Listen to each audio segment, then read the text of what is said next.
Hello, Aldo. So this is the Actor Prepares Part 2 journal. For Chapter 7, I thought it was interesting about the units and bits. Something that really stood out to me was the analogy of the pilot.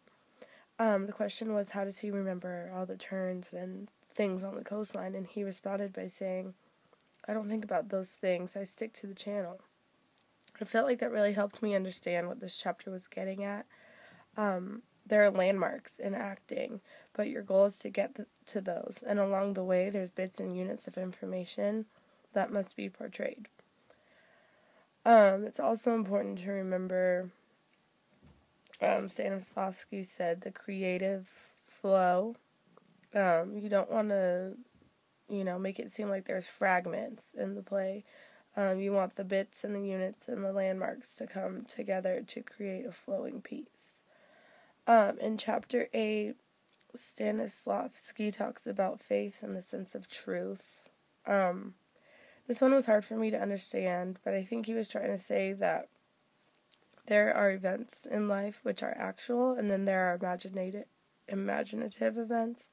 And in those imaginative events, you should use what you know from the actual events to portray the imaginative scene. So he also says something about some actors are really focused on portraying just the truth, but it's important to maintain a sense of, I guess he uses the word falseness. Again, I'm not 100% sure what this means, but it definitely stood out to me as, he was saying you must maintain a sense of falseness. In Chapter 9, one thing that stood out for me was Stanislavski said, all external production is formal, cold, and pointless if it is not motivated from within.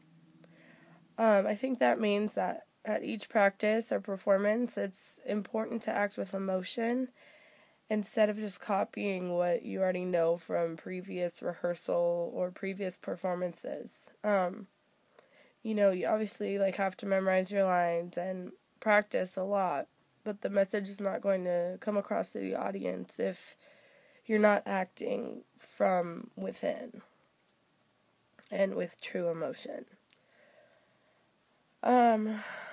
Lastly, in Chapter 10, this one stood out for me because I felt like we were working on this a lot in class currently. So we talked a lot about communion, just being in a relationship with things all around you. You're always in communion with something. And he talks about being in communion with an inanimate object.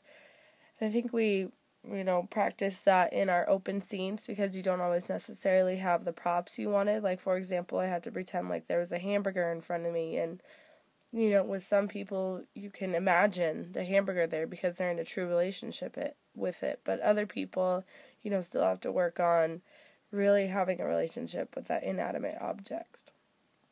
He also talks about, the obvious relationship with all the other actors in the scenes.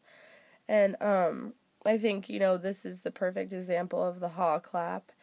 So, performances, theater is not selfish. You must give and take opportunities from other players to act. And I think, the reference to the Haw clap is what, hits it for me. I think that's exactly what I learned from that game.